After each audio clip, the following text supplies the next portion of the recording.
We need to put the toys aside and get ults in the room to reuse their authority. It's one thing if issues of the day are identity politics, green energy, organized looting, cashless bail, Trump's legal exposure, political corruption, or who's really in charge of border when a president and vice president are in power that even countless Democrats no longer believe in. While the world is on the brink of massive violent conflict or outright nuclear war, and this leadership is a very different situation, it seems clearly lost and weak.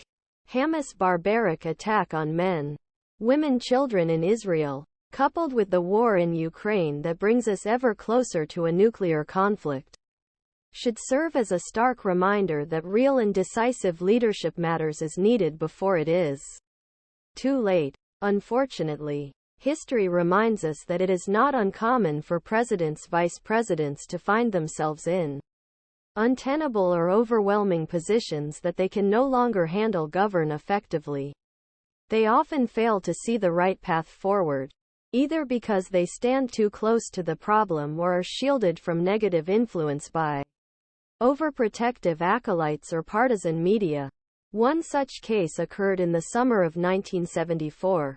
It was becoming obvious to everyone that the Watergate break-in and the widespread cover-up that followed had trapped President Richard Nixon in a political and legal trap from which there was no escape.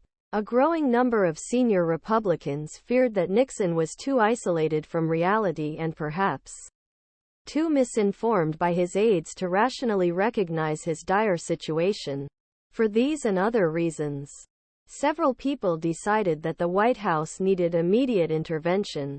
With these credible concerns in mind, on August 7, 1974, Senator Barry Goldwater, House Minority Leader John Rhodes, and Senate Minority Leader Hugh traveled the White House to make clear Nixon that he faced almost certain impeachment, conviction and suspension from office.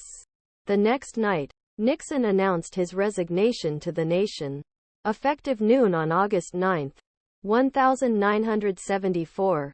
It could be argued domestic political turmoil country experienced summer 1974 pales in comparison to growing separatism, escalating chaos, anarchy that grips our country today, and wars Israel-Ukraine could ensnare hundreds of millions people. The world shines in an unthinkable moment. Knowing this, it can also be stated that now is time for the National Committee, senior Democratic members of Congress, and behind-the-scenes power brokers march White House, ask President Biden and Vice President Harris, step in, for good of the party, our nation and world. The world is in crisis and growing danger, and the United States is already feeling its deepening repercussions. The only question is how severe will it be? Much of this will depend on the sound judgment and steady hand of our leaders.